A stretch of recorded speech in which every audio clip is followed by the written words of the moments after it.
सभी को नमस्कार।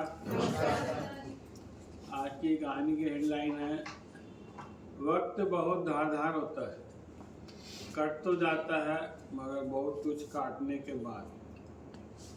ध्यान से सुनिएगा आज का मोटिवेशन।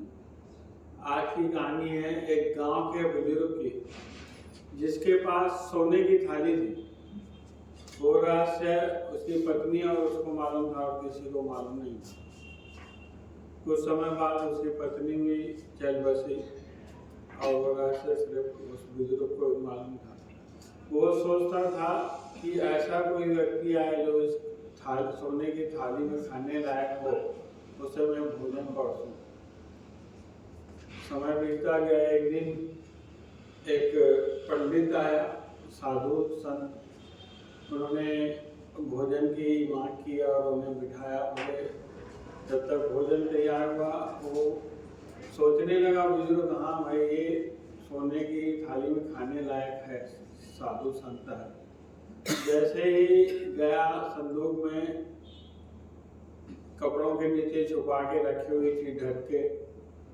जैसे संदूक खोला तो उन्हें सोचा, इस साधु को खिलाने से क्या मतलब सोने की थाली में, ये तो गांव गांव जाके भिक्षा मांगता है, ये इस लायक नहीं है। फिर से उन्होंने संदूक का दरवाजा बंद कर दिया और नॉर्मल थाली में उसे खाना परोसा। तो इस लायक आज ही तो कल कोई तो आएगा खाने के लिए।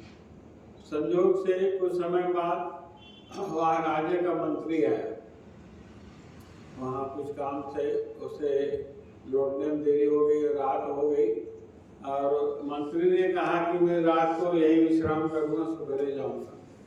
तो गांव में उस बुजुर्ग की बहुत इज्जत थी और उसके यहाँ काफी पर्याप्त जगह भी थी। जो भी आता था सामान्य व्यक्ति वो उनके यहाँ ठहराते थे। उनका ले गए, भाई मंत्री जी आपके यहाँ भोजन करेंगे और आपके यहाँ ठहरेंगे। तो ठीक है, अच्छी बात है। भोजन की तैयारी हुई।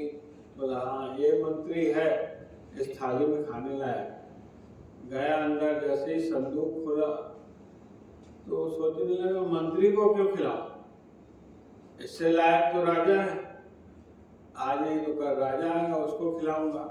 फिर संदूक को बंद कर दिया और नॉर्मल थाली में मंत्री को खाना खिला दिया। कहते हैं ना, अगर किसी को दिल से याद करो पहुंच ही जाता है। कुछ समय बाद राजा भी आ गया, मगर सिचुएशन दूसरी थी। राजा उस समय युद्ध हार के आया था और वो आपके गांव में लोगों को गाइड कर रहा था, समझा रहा था कि आप लोग जो सेना में भर्ती हो जाओ, फिर से युद्ध करना है। और राजा समझाते उनको भी टाइम हो गया, तो उन्होंने भी इच्छा जाहिर की भी रात को यही विश्राम करेंगे, सुबह जाएंगे। तो फिर ले गए बुजुर्ग के यहाँ। तो बुजुर्ग खुश हुआ, हाँ भाई चलो, कोई तो मतलब राजा को याद किया, राजा है। खाना तैयार हुआ। जैसे ही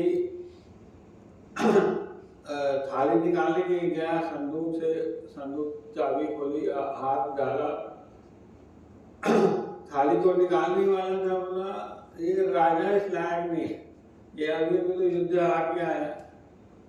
इस थाली में वो खाएगा जो गौरवशाली राजा हो, जीता हुआ राजा हो, ये तो ये भी युद्ध हार के आया, इस लायक नहीं है। फिर संदूक को बंद कर दिया और उसको नॉर्मल थाली में राजा को भोजन परोसा। राजा सवेरे चले गए। कुछ समय बाद उस व्यक्ति की मृत्यु हो गई, जो बुजुर्ग था उसकी मृत्यु हो गई। काफी समय बीत जाने के बाद उसका बेटा और बहू था, तो बोले चलो देखते हैं। बाबा संदूक में ताला लगा के रखता था, क्या है उसमें। जैसे ही खोला, ऊपर कपड़ा था, नीचे में एक काली सी थाली थी जो रखे बरसों से लपेटी हुई थी, पेपर में वो काली पड़ चुकी थी। बोले, बाबा की क्या चीज रखे गए हैं, काली थाली में कोई खाना खाएगा, उसको छुपा के रखे हैं। उसकी पत्नी ने कहा, चिंता मत करो, हमारे यहाँ जो डॉगी है ना, कुत्ता है ना, उसको हम इसी थाली में खाना परोसेंगे। तो उन्होंने क्या सोचा था और क्या हो गया, और उस थाली में अब उसको कुत्ते को भोजन परोसा जा रहा था। ये कहानी उस थाली की नहीं है, उस बुजुर्ग की नहीं है, आपकी हमारी है। हम लोगों में से कई लोग प्रयास नहीं करते, एफर्ट नहीं लगाते, रखे रहते एफर्ट को, आज नहीं कल करेंगे, परसों करेंगे, वो क्षण आ जाए, वो अवसर आ जाए, ऐसे करते करते समय बीत जाता है और देरी हो जाती है। जिंदगी छोटी नहीं होती, लोग जीना ही देर से शुरू करते हैं। जब तक वहां पहुंचते हैं तब तक इतनी देरी हो जाती है कि लौटने का समय हो जाता है। इसलिए जिंदगी में अपना जो भी है उसे सुधारने में, संवारने में समय दीजिए और खुश रहिए, मस्त रहिए। धन्यवाद।